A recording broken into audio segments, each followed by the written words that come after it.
From TLDR News, this is your daily briefing for Wednesday, the 31st of August, 2022.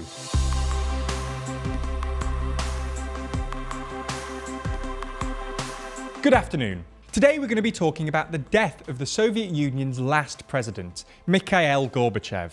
We'll also be discussing three of today's other important stories and discussing just what's happening in September. But first, the death of Mikhail Gorbachev. It was announced late last night that the former and final leader of the Soviet Union, Mikhail Gorbachev, has died aged 91 after a difficult and protracted illness. He will go down in history for his policies of glasnost, or openness, and perestroika, or restructuring, which ultimately brought the end of the Soviet Union.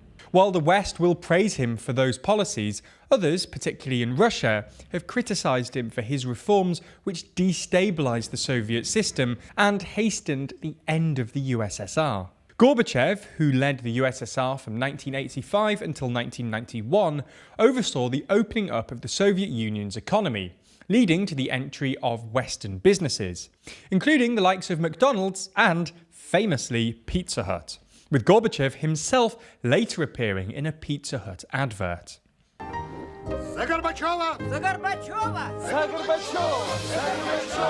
Sometimes nothing brings people together like a nice hot pizza from Pizza Hut.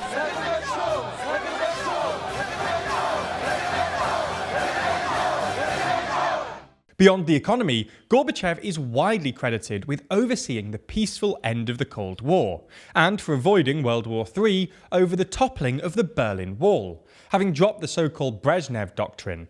The doctrine, in a similar way as NATO's Article 5, saw any threat to socialist rule in any state within the Eastern Bloc considered to be a threat to them all.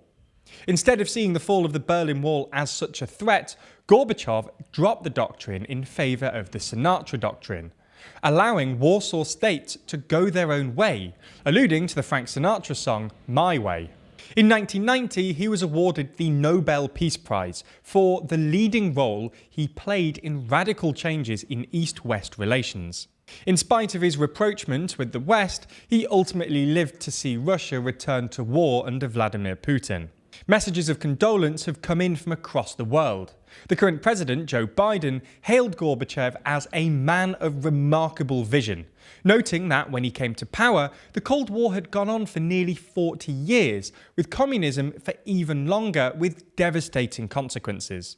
UN Secretary-General Antonio Guterres called him a one-of-a-kind statesman who changed the course of history. He did more than any other individual to bring about the peaceful end to the Cold War, and that the world has lost a towering global leader, committed multilateralist and tireless advocate for peace. But Mr. Gorbachev will not be universally popular, particularly in Russia, for his role in the collapse of the Soviet Union. Vladimir Putin famously described the collapse of the USSR as the greatest geopolitical catastrophe of the 20th century. A 2021 poll found that more than 70% of Russians say their country moved in a negative direction during his time as leader. Nevertheless, Putin offered his condolences following Gorbachev's death and said he left an enormous impact on the course of world history and led the country during difficult and dramatic changes amid large-scale foreign policy, economic and societal challenges. Okay, so that's the biggest story of the day, but there's a lot more going on around the world, so here's a rundown of three other stories. The case surrounding the documents seized by the FBI at Donald Trump's Mar-a-Lago resort is heating up, with a new filing by the government alleging that efforts were likely taken to obstruct the government's investigation. In response to Trump's motion to, among other things, appoint a special master to review the documents seized, the Department for Justice calls into question Trump's counsel, understood to be Christina Bobb, highlighting, quote, that the FBI, in a matter of hours, recovered twice as many documents with classification markings as the diligent search that the former president's counsel and other representatives had weeks to perform.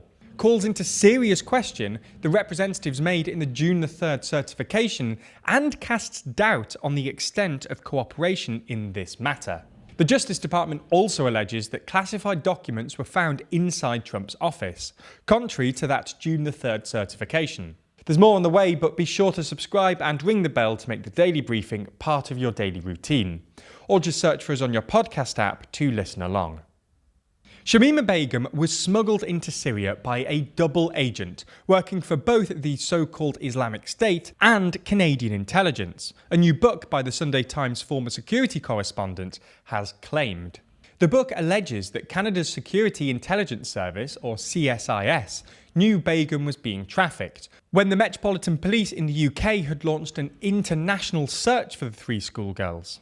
CSIS finally admitted their involvement to their British counterparts when they feared being exposed and promptly asked British intelligence services to cover up its role. In a separate BBC interview, a senior intelligence officer at an agency part of the Global Coalition Against IS confirmed to them that the alleged people smuggler was indeed providing information to Canadian intelligence while smuggling people to IS. Spokespeople for the Metropolitan Police, the UK and Canadian governments, and the Canadian Security Services all declined to comment. The Solomon Islands have today banned foreign Navy ships from their ports. It's thought that this move is an attempt to regain some control over their exclusive economic zones, basically the water surrounding their country that they have the rights to. The Prime Minister of the islands said of the decision that the country had the unfortunate experiences of foreign Navy vessels entering the country's waters during the course of the year without diplomatic clearance granted. As such, we've requested our partners to give us time to review and put in place our new processes before sending further requests for military vessels to enter the country. The Solomon Islands have recently signed a pact with China, which allows Beijing to send their police to the island. In effect, this is to help the government of the Solomon Islands to maintain social order, something the government has been worried about since riots broke out last year. When this is combined with the fact that the Solomon Islands turned away a British and an American ship lately, it's understandable why the West is slightly concerned about this latest development. That's all we have time for on YouTube, but if you want to see our discussion of what's going on in September, then watch the extended ad-free edition of the Daily Briefing over on Nebula. Nebula subscribers not only get everything you've already watched ad-free, but also an extended edition of the show every single day, available to watch on Nebula or stream on your podcast app of choice. So if you want to support the channel and get a more extensive daily briefing every day, you'll want to sign up. And there's good news. Our friends at CuriosityStream, the streaming service which offers some of the best documentaries, is offering a deal whereby you can get both platforms, CuriosityStream and Nebula, for less than $15 a year. That's all the best documentaries you could want on CuriosityStream, and then more TLDR on Nebula, including the extended briefing, other full exclusive TLDR videos, and it's always ad-free. Click the link below to get both services for less than $15 a year and support the channel.